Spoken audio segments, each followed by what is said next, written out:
Good, you're here. We have to repair this gate. This is where the majority of the damage is that we need to repair, so let's walk over here and take a look.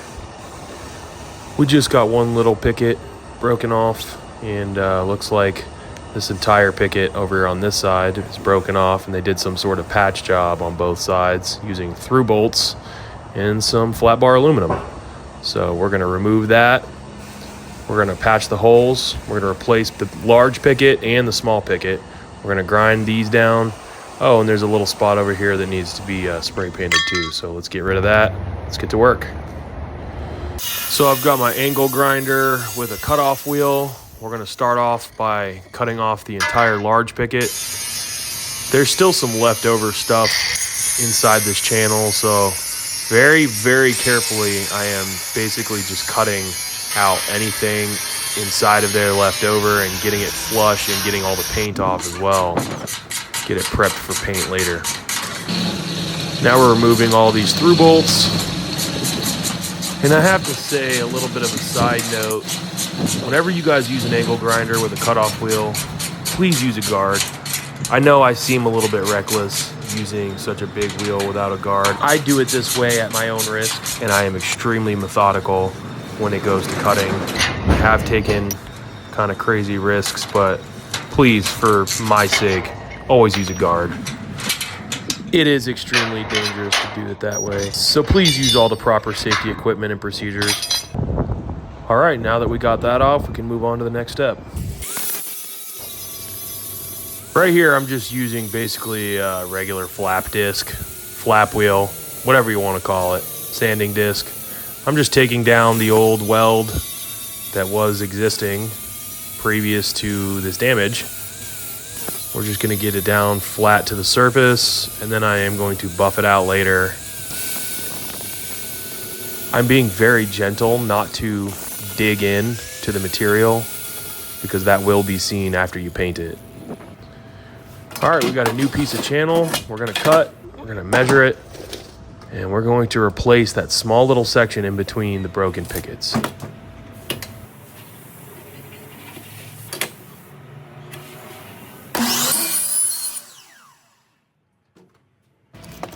Now I'm going to begin what welders call laying out.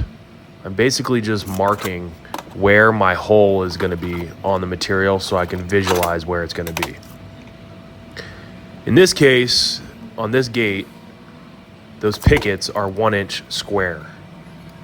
So I'm setting my combination square, and I'm basically making a 1 inch square right there.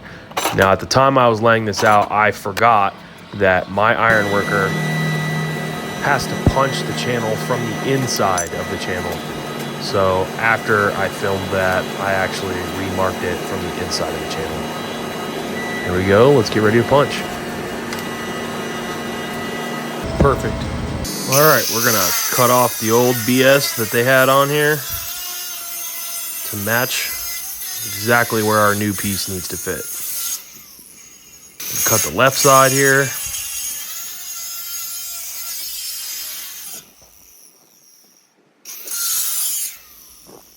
After we get done cutting, now I'm back to the flap wheel.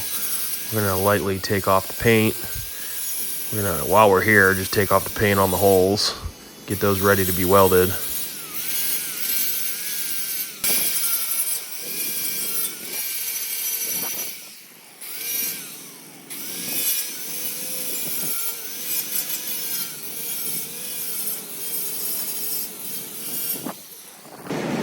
I recently discovered this really cool grinding disc by a company called Ferd, P-F-E-R-D.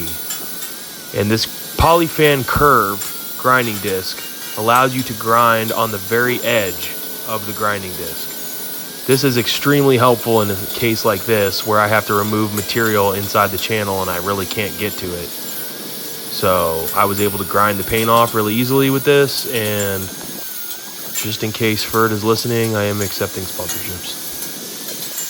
I really do love this grinding disc, and I believe it was actually made for removing welds on a fillet joint. All right, we're gonna see if our cut piece fits perfectly, and voila, it does, with the magic of editing. Here's a clamp, there's a clamp. Let's measure for our tall picket. Stanley, can you please make better tape retractors? Just kidding. Oh look, another perfect cut. Whoa. Now we can slide our new piece onto the picket because it's easier to do that way. Otherwise you can't really get the picket into the channel and through the hole. So we're going to reclamp it, put it back in position, make sure everything looks good, double, triple check everything. Let's weld it. I started by welding the top of the picket first. Then we're going to tack the new piece into position, make sure everything's level. Bye, Felicia. Now we can weld the bottom of this picket. This prevents it from moving out of position. Now we got to remove this clamp and this bar back here so we can weld the other side.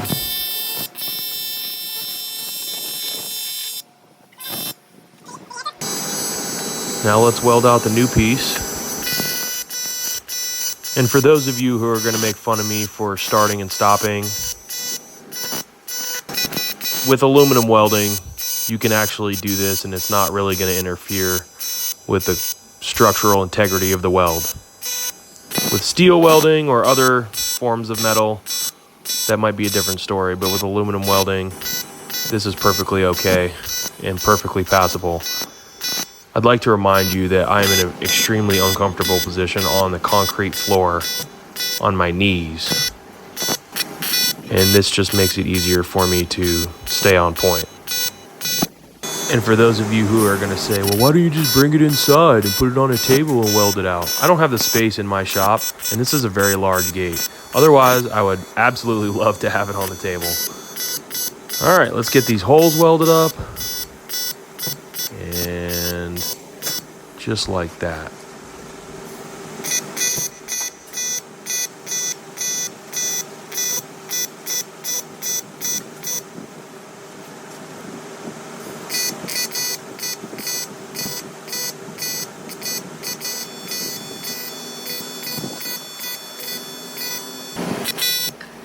Now to the other side, you got to do the same thing.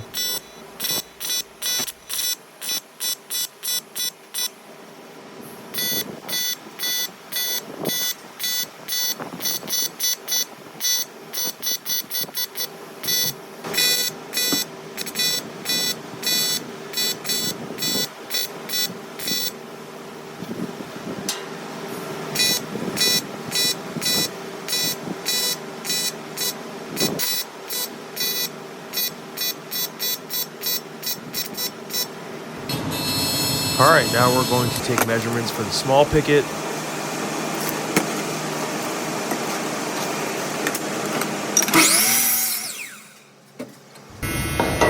Now, clamping a bar across multiple good pickets actually keeps the new picket that I'm about to put on perfectly in line with all the rest of them. You still have to measure from side to side to measure your equal distance and make sure that it's going to look straight when you weld it on, but it will at least be flush with the rest of the pickets. I'm actually laying on the ground upside down to be able to do this.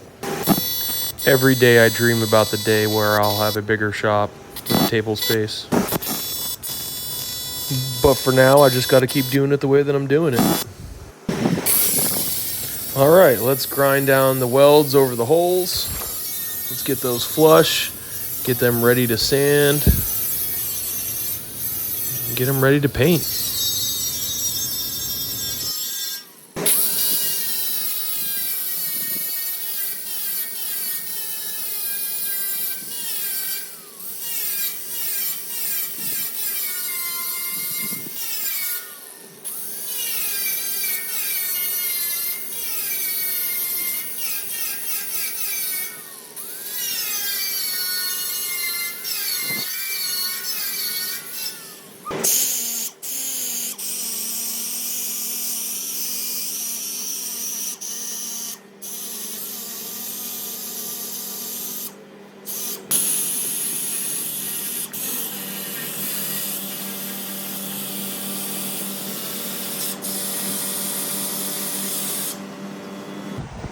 All right, she's all done.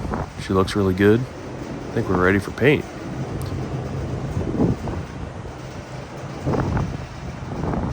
Now I will mention that I decided to leave this weld and this weld right here for strength. I thought I was recording the entire time I painted this, but I realized at the very end that I was not, so I just got the last little bit. Alright, that's going to do it for this video. Thank you guys so much for watching. I really do appreciate it. Be sure to hit that like button and definitely subscribe. I'm going to be putting out better and better content as time goes on. Thank you so much. Appreciate you. Luke the Welder out.